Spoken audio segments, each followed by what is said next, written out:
Muito bem, 11 horas 25 minutos. E quem está com a gente aqui nos estúdios da Pan News é o prefeito de Maringá, Silvio Barros, que participou ativamente da COP30, a Conferência das Nações Unidas sobre a mudança no clima.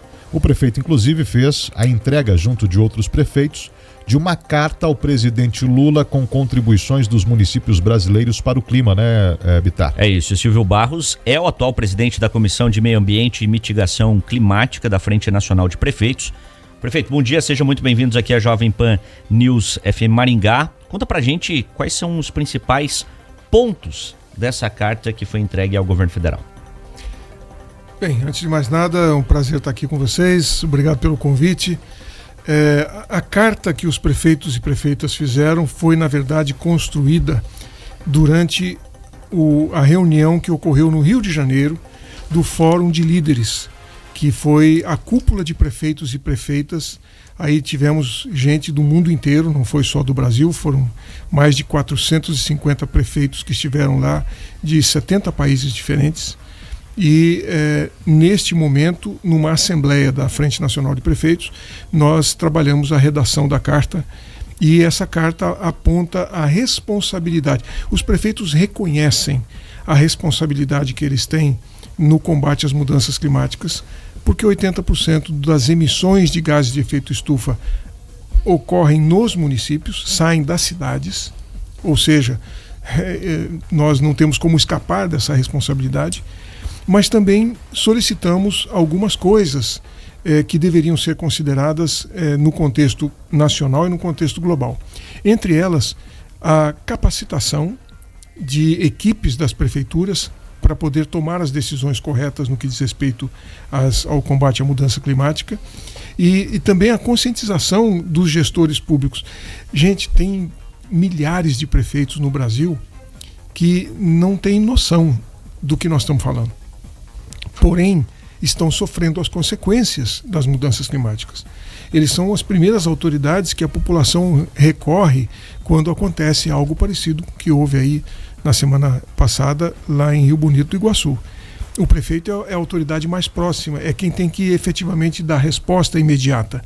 Então, é muito importante que os prefeitos tenham conhecimento da gravidade que nós enfrentamos com a crise climática global, da vulnerabilidade que todos nós temos, e aí eu acho importante a gente colocar aqui, Jota, que Maringá, por exemplo, tem pouca vulnerabilidade. Vamos ser honestos, nós não temos um rio que passa dentro da cidade, que pode encher e alagar, a gente não tem montanha para ter deslizamento e matar um monte de gente, como aconteceu em Petrópolis, em Niterói. Nós temos baixa vulnerabilidade, mas o tufão, o ciclone, o tornado que passou lá por Rio Bonito do Iguaçu podia ter passado aqui. Algo que nunca aconteceu, a gente nunca tinha visto nada parecido, vento de 250 km por hora. Nunca tínhamos visto isso no Brasil, mas aconteceu, e aconteceu aqui perto. Então, todos nós estamos vulneráveis, mas poucos prefeitos, poucos gestores públicos e secretários municipais dos 5.560 municípios brasileiros sabem do risco que correm e da responsabilidade que eles têm com a sua população.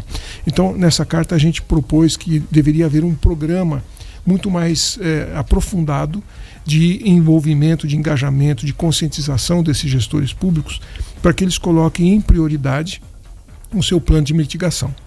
Mas aí a gente também abordou uma outra questão fundamental. A estrutura brasileira de financiamento público hoje, e a quem nós podemos recorrer para obter os financiamentos para os problemas climáticos, ela exige que o município tenha capacidade de captação de financiamento. Sim. E lá na COP, por exemplo, nós vimos inúmeras organizações internacionais, tinham vários bancos de desenvolvimento internacional e organizações multilaterais que financiam hoje mudança climática, mas para um município conseguir pegar um financiamento desse externo, ainda que com juros super subsidiados, nas melhores condições possíveis, ele tem que ter Capag A ou B, ou seja, o município tem que ter...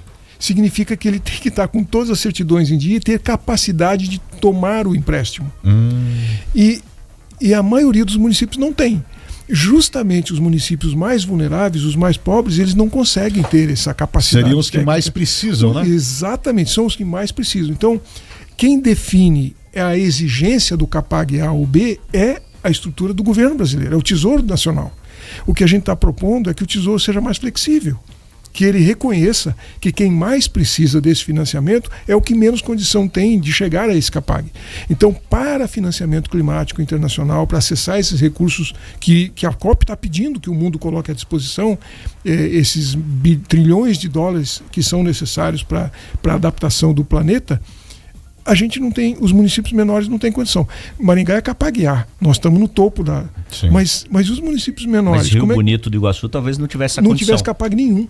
Né? Então, talvez não precise nem tão longe, Bittar. Se a gente pegar em cidades menores aqui da região também. Sim, municípios vizinhos nossos. Então, a gente está propondo que o governo seja mais flexível nisso e que permita, para mudanças climáticas, para financiamento climático, uma flexibilização. E para tomar empréstimos internacionais, o agente garantidor é o governo federal, o Tesouro Nacional. O Tesouro Nacional estabelece hoje que nós temos para determinados tipos de financiamento uma carência de 2 anos e para outros tipos de financiamento uma carência de 5 anos, dependendo da capacidade do município. Agora, há 2 meses atrás, o Tesouro Nacional baixou uma portaria determinando que toda a carência baixa para 2 anos. Bom, aí ficou mais difícil ainda. Quer dizer, o próprio governo que está estimulando e reconhecendo a importância de investir em mudanças climáticas também impõe algumas dificuldades. Então isso a gente colocou para o presidente da República, que é preciso uma reavaliação disso, embora não é algo que atinja a cidade de Maringá, é algo que atinge os municípios e eu estou lá na presidência da comissão para todos os municípios do Brasil. Né? Então, é importante que a gente faça esse tipo de colocação. Então, a carta pede que a gente adeque algumas dessas coisas, essas políticas públicas, para que nós possamos, de fato, atender e permitir que os municípios façam os investimentos, implementem o seu plano de adaptação e o seu plano de mitigação. São 2 coisas diferentes. Eu não sei se o nosso ouvinte aqui, o nosso espectador sabe do que nós estamos falando. Mitigação é redução de emissões de gases de efeito estufa. Então, são ações que a gente tem que tomar com o objetivo de reduzir as emissões. Adaptação é o que nós precisamos fazer para que a nossa estrutura de atendimento de serviços públicos não seja interrompida em caso de fenômenos e catástrofes climáticas.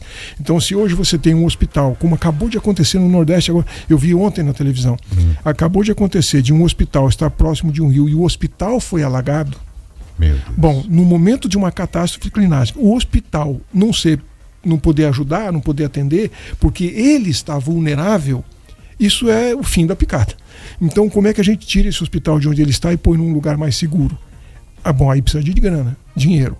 Esse é o recurso para adaptação, para a gente adaptar a nossa estrutura aos eventos climáticos. Então, são 2 tipos de recursos diferentes para ações diferentes. Alguns municípios precisam mais de um, outros precisam mais dos 2. Nenhum município não precisa de nada. Todos precisam, mas em síntese isso é mais ou menos o tema que a gente estava discutindo bastante na COP e são várias ações, várias políticas públicas municipais que podem ajudar tanto na adaptação quanto na mitigação. É um contraponto, né, Bittar? Porque tem as exigências, as necessidades, né, a urgência com relação ao clima, mas há também que se entender a maneira, né, de se chegar a essas exigências. Então tem que ter, assim, é importante apresentar esses pontos para que se tenha acesso, então, como o senhor disse, principalmente ao dinheiro para que tudo isso venha a acontecer. Sobre o carbono zero que o senhor já citou, que é relacionado à construção civil, como que funciona esse projeto? Está ligado também ao meio ambiente, né? Sim, na verdade, na COP do ano passado, em Baku, lá no Azerbaijão, foi criado um Conselho Intergovernamental da Construção e o Clima. Ele foi constituído no ano passado, 42 países subscreveram, o Brasil foi um dos criadores desse conselho. Esse conselho é gerido hoje pelo Brasil, pelo Quênia e presidido pela França, que foram países que participaram da construção desse painel. Esse Conselho Intergovernamental fez agora uma reunião da qual eu fui convidado para participar, Hoje já são 70 países. No dia da reunião do Conselho, que foi na semana passada, já tínhamos 70 países participando. Eles esperam que até o final desta COP, que termina amanhã, 92 países venham a subscrever. Mas do que nós estamos falando aqui? Construção civil é um dos maiores emissores de carbono do mundo hoje. Segundo os dados, algo em torno de 37% das emissões vem da cadeia produtiva da construção civil. Aí vai desde a mineração do calcário para fazer o cimento, a mineração do ferro para fazer o aço, a mineração da argila para fazer tijolo. Toda a cadeia produtiva da construção gera 37% das emissões no planeta. Então nós precisamos diminuir isto. Essa pegada de carbono tem que reduzir. Este Conselho Intergovernamental procura construir políticas públicas que permitam a redução desta pegada de carbono da construção para poder beneficiar o clima. E neste contexto, nós fomos lá defender a lei municipal que a gente acabou de aprovar semana passada. Ainda bem que aprovou antes de eu chegar na COP, porque aí eu tive a oportunidade de dizer que Maringá é a primeira cidade do Brasil que aprovou essa lei, e eu fiquei sabendo que é uma das primeiras do mundo. Não é a primeira, até porque nós copiamos de cidades na Suécia, mas está entre as poucas cidades do mundo que tem uma legislação própria, estimulando a construção carbono neutro ou carbono negativo. Ou seja, em vez da gente emitir carbono na construção civil, nós podemos sequestrar carbono, nós podemos tirar o carbono que já está aí e fazer isso com construções de madeira. Então, Maringá aprovou essa legislação e eu tive a oportunidade, por causa disso, fui convidado para participar desses painéis e outros que a gente teve o privilégio de ser convidado para apresentar o nosso projeto, a nossa proposta e a decisão que os governos precisam tomar. Isso foi lá no painel intergovernamental, a decisão que os governos precisam tomar de usar o recurso público para a compra de edifícios, escolas, creches, postos de saúde, enfim, para a gente fazer prédio carbono neutro ou carbono negativo, em vez de usar o dinheiro público para piorar a situação do clima. Então essa discussão está sendo feita no nível nacional de vários países. O Brasil é líder nesse processo. Agora, só para ilustrar para vocês, informação nova, ninguém tem essa informação. Em primeira mão, prefeito? Em primeiríssima mão. Isso nos interessa no jornalismo. Eu estou indo para Nairobi, no Quênia, a convite da ONU Habitat, que é a agência da ONU que trata de cidades, para que a gente aprofunde este assunto especificamente, que está sendo tratado no nível nacional, para o nível municipal. Então, agora na primeira semana de dezembro, eu estarei participando da conferência lá em Nairobi, que é a sede da ONU Habitat, fica lá. O Quênia é um dos países que lidera esse processo junto com o Brasil, para que a gente possa aproveitar a experiência da legislação maringaense municipal, para que a gente multiplique isso no nível de cidades mundo afora, para estimular a construção carbono negativo e carbono neutro. Então, sem querer, porque não era essa a nossa intenção, a gente acredita nisso, mas não queríamos esse tipo de protagonismo como nossa meta, mas acabou acontecendo. Então, o Maringá assumiu um protagonismo global agora para poder ajudar neste tema especificamente, né, a redução do carbono na área da construção civil. A gente tem bastante assunto para falar sobre meio ambiente, porque eu acho que isso ficou em voga muito porque aconteceu aqui no estado do Paraná e também pela COP30, as situações que aconteceram lá. Mas tem outros projetos também que acho que a administração municipal pretende lançar, e uma delas seriam sobre as casas sustentáveis, que seriam destinadas ali aos moradores de rua. Como que está o avanço desse projeto? Quando a gente pode começar a ver esse projeto andando, para que a gente não veja situações de moradores de rua aqui na nossa cidade, prefeito? Eu tenho cobrado isso veementemente do secretário de Urbanismo, o Matheus Barros, que estava na COP fazendo exatamente a apresentação desse projeto. Ele foi convidado pela organização Cidades Resilientes para fazer a apresentação deste projeto e também pela ABINC, que trata de construção industrializada, para falar dessa proposta que foi desenvolvida aqui pela nossa Secretaria de Urbanismo, que é o que a gente chama de Ecovila. Nós estamos batizando de Ecovila. É um projeto onde nós construímos unidades habitacionais para pessoas de renda zero, e morador de rua enquadra nessa faixa, com um conceito completamente inovador, é um paradigma totalmente novo, onde a gente vai construir, eles próprios vão participar da construção. É um processo de bioconstrução com tijolos ecológicos, onde o tijolo é encaixado, então você não precisa ter habilidade de botar cimento entre um tijolo e outro, os tijolos se encaixam um no outro para poder fazer a parede estrutural e usando biomateriais. Este projeto estará pronto, segundo o secretário me confirmou, no ano que vem. É um primeiro projeto, que é o projeto piloto, terá 40 unidades, 40 módulos, e vai estar pronto já no ano que vem o primeiro projeto deste tipo, a Ecovila, para pessoas faixa zero, com o processo de autoconstrução em materiais naturais, e isto, de novo, coloca Maringá no pioneirismo, pelo menos nacional, com certeza. É a primeira cidade que está fazendo isso. O Ministério das Cidades, o secretário nacional de habitação do Ministério das Cidades estava junto com o Matheus no mesmo painel. Ele assistiu a nossa apresentação e, quando terminou, ele pediu para a gente compartilhar isso com eles. Nós entendemos que antes da gente compartilhar conceitualmente com o Ministério das Cidades, nós precisamos começar a fazer a obra aqui.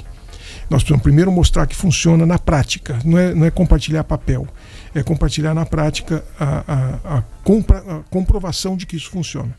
Então, a gente no ano que vem faz isso, e aí, pelo jeito, o Ministério das Cidades tem a intenção de multiplicar esse conceito aí pelo Brasil afora. E tem um local já? Esse projeto já estabelece um local? Esse projeto já tem terreno definido, o projeto arquitetônico já está pronto, e o secretário apresentou lá o projeto, inclusive.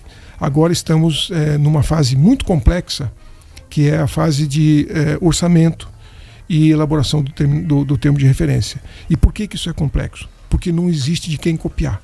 É 0 quilômetro. É 0 quilômetro. Nós temos que construir todo esse processo. E como nós estamos falando de autoconstrução, ou seja, o morador participa da construção, não é simplesmente contratar uma empreiteira para fazer. Já deu para perceber que o negócio é mais complicado. Nós vamos precisar sim de uma empreiteira conduzindo toda a parte de hidráulica, de elétrica, mas tem que incorporar na proposta da construtora a participação dos moradores de rua na elaboração e na construção do projeto, porque isso é fundamental. Faz parte da essência do projeto. Não é a mesma coisa contratar uma empresa para chegar lá, montar e depois entregar a chave na mão da pessoa. Não é isso que nós queremos. Nós queremos que esse morador de rua seja capacitado para fazer esse tipo de construção e agregar valor e a possibilidade dele trabalhar depois em outras obras. Então, é complexo. Eu reconheço que a gente está dando um passo no escuro em termos de como elaborar esse projeto, esse edital de contratação, mas vai dar certo. Tenho certeza. Alguém tinha que dar o primeiro passo. Alguém tem que começar. Então, o que o secretário de Urbanismo me colocou é que talvez, para a gente não perder tempo nesse processo, que é muito complexo, a gente consiga parceiros privados e eles fazem o primeiro. Aí nós não precisamos fazer edital de licitação, porque não entra dinheiro público, entra só o terreno público, mas não entra dinheiro público. Então a gente escapa da dificuldade do edital, e aí nós só precisamos colocar o investidor privado. Para minha satisfação, ele me disse que já temos o primeiro. Ele precisa de 2. O primeiro já se comprometeu, já está disposto a colocar recursos nisso e ser inovador também nesse projeto, como uma proposta de responsabilidade socioambiental da empresa. Uma empresa de Maringá, inclusive. Prefeito, continuando sobre esse assunto, os carros elétricos hoje em dia eles já fazem parte da realidade, né? A gente tem muitos aí pela cidade. Mas algumas questões ainda precisam serem adaptadas ou melhoradas, né? E a gente sabe a importância deles nessa pegada de cuidarmos do meio ambiente. Pontos de abastecimento ou de recarga desses automóveis aqui na cidade. Prefeitura, o senhor pensa em alguma coisa a respeito para melhorar, algum projeto? O Plamob, que é o Plano de Mobilidade do município, já tratou desse assunto superficialmente. E nós demandamos da nossa Secretaria de Mobilidade que a equipe mergulhasse nesse tema, até porque nós temos recebido demanda de empresas privadas que querem implantar eletropostos na cidade e querem que a prefeitura diga onde que eu posso colocar. Do mesmo jeito que uma empresa compra um terreno e faz um posto de gasolina e a prefeitura autoriza ela a fazer o posto de gasolina, no caso dos eletropostos em via pública, aí não funciona desse jeito, porque ele vai colocar o eletroposto talvez no canteiro central, ou em algum lugar onde o carro possa estacionar para poder carregar. Aí é terreno público. Então, a pergunta dos empreendedores agora é: onde que a prefeitura quer que a gente coloque? E como é que a prefeitura nos concede a concessão para implantar o eletroposto e explorar isso comercialmente? A pessoa vai lá, vai carregar o carro, vai usar um cartão magnético, um cartão e aí vai pagar para quem forneceu. Então, nós estamos nesse momento agora definindo exatamente quais são os locais onde a gente deve abrir a possibilidade de implantação de eletropostos. Isso não é um chute. Por que não é um chute? Hoje, com 4 minutos, você para na frente de um posto de gasolina e enche o carro, enche o tanque e vai embora. Sim. Para abastecer um carro elétrico, aí não é 4 minutos. É tempo. Aí, uma hora. É de 20 minutos a 1 hora, dependendo do tipo de carregador e do tipo de bateria que tem dentro do carro. Tem bateria que pode ter carga rápida, aí 20 minutos ele carrega. Tá, em 20 minutos, o que o dono do carro faz? Então, é óbvio que nós temos que colocar esses eletropostos em lugares onde ele possa descer do carro e gastar dinheiro. Quem tem carro elétrico normalmente tem dinheiro. Então, ele tem que ter condição de ir num restaurante, ou ir numa loja, ou ir num shopping, enfim, ele tem que ter tempo também disponível para passar. Já que ele vai ter que ficar ali de qualquer jeito, que pelo menos ele use esse tempo para girar o dinheiro na economia. Então tem que ser muito bem escolhido o lugar onde a gente vai colocar esses eletropostos. Isso é essencial para o projeto. Então é esse estudo que a nossa equipe está fazendo agora. Quais são os eixos que daria para a gente colocar o carro estacionado 20 minutos e não pode ser um carro só, né, tem que ter mais, e que ao mesmo tempo proporciona ao proprietário a oportunidade de fazer alguma coisa que seja importante para ele e para nós. Então, não é uma coisa assim que você diz, põe lá em tal lugar. Isso não é tão simples, né? Demanda um estudo que nossa equipe já está fazendo para que a partir do ano que vem a gente possa abrir esses espaços de concessão para a implantação de eletropostos. Muito bem, conosco aqui na Pan News nós temos o prefeito Silvio Barros aqui de Maringá, né? Logo que ele chegou da COP30, a sua primeira participação com a imprensa aqui na cidade, falando também desses pontos importantes com relação à sustentabilidade e à proteção ao meio ambiente. Mas nós sabemos que uma cidade como Maringá, né, prefeito, tem muitos e muitos assuntos, né, que a gente pode estar abordando. Mas o senhor veio pensando só, não. Mas assim, é que a gente precisa também falar a respeito de algumas outras coisas importantes que estão, né, em avanço aqui na cidade. Nós estamos chegando para o final do ano agora, temos aí continua a proposta da Maringá Encantada com algumas mudanças, temos algumas obras a serem feitas. Por exemplo, sobre o projeto da duplicação de concreto da pista do Contorno Sul, como é que está isso daí? Que esse talvez é um dos grandes desafios da gestão do senhor para os próximos meses. Sem dúvida. Nós temos uma reunião marcada terça-feira em Curitiba, inclusive vamos ao governador, mas a reunião é com a Secretaria de Infraestrutura do Estado. A nossa equipe vai estar lá, inclusive os nossos deputados vão nos acompanhar, para que a gente possa terminar o alinhamento de todas as exigências que a Secretaria, através do DR, fez para nós podermos assinar o convênio de 450 milhões com o governo do Estado. Entre essas coisas, tem algumas coisas muito complicadas. E aí você fala, mas demorou tanto, prefeito. Vocês estão falando disso desde abril, até agora nada. Bom, vamos lá. Todo mundo sabe que nós precisamos duplicar o contorno embaixo de onde está a linha de alta tensão. Sim. Certo? Portanto, a linha tem que sair. Acontece que esta linha de alta tensão, especificamente essa que nós precisamos tirar de lá, a concessão venceu este ano. E o edital de licitação para um novo concessionário operar a linha foi em outubro, mês passado. Então, a nova concessionária, que agora já ganhou, a CPFL, que ganhou a concessão, ela tem que fazer a alteração da linha. Porque e ela está disposta a fazer isso? Não é que ela não tem que estar disposta ou não, isso estava no edital. Estava escrito no edital. Nós tivemos várias reuniões com o ministro de Minas e Energia, levamos para ele o projeto do contorno, e ele incluiu no edital o seguinte: quem ganhar essa linha tem que mudar de acordo com a necessidade da prefeitura. Era uma exigência. Ele pegou o nosso projeto e colocou dentro do edital. Então a CPFL ganhou sabendo que ela tem que fazer isso. Agora, o timing da CPFL e o nosso timing da duplicação do contorno tem que caminhar junto. Então nós já tivemos 3 reuniões com a equipe da CPFL sobre esse assunto, para nós alinharmos esses detalhes. E é óbvio que o DR, quando assina um projeto, quando o governo assina um convênio com a gente, o convênio é para duplicar e vai passar embaixo da linha, ele quer saber cadê o documento dizendo que esse negócio realmente vai acontecer. Porque senão eu assino um convênio e depois você vai dizer para mim que não consegue fazer porque alguém que não tem nada a ver nem com o Estado e nem com o município, não fez o dever de casa.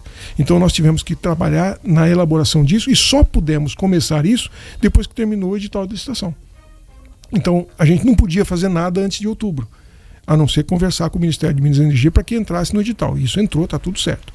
Mas agora já fizemos as conversas com a CPFL e eu tenho que dar esse relatório para o governo do Estado na terça-feira.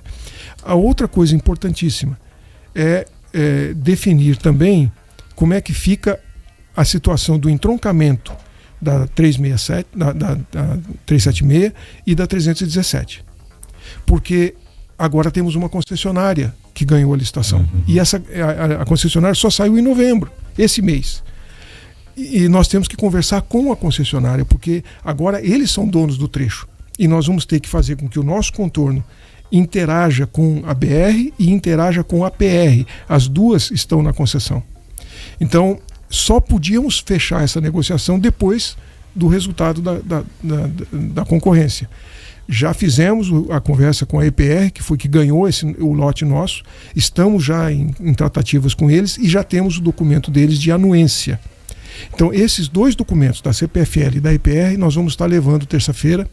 Falta um documento ainda, que é o documento do DENIT, que é dono da concessão, mas esse nós conseguimos acertar. O DENIT diz, bom, agora como já tem uma concessionária para operar o meu trecho, o que vocês acertarem com a concessionária está bom para mim.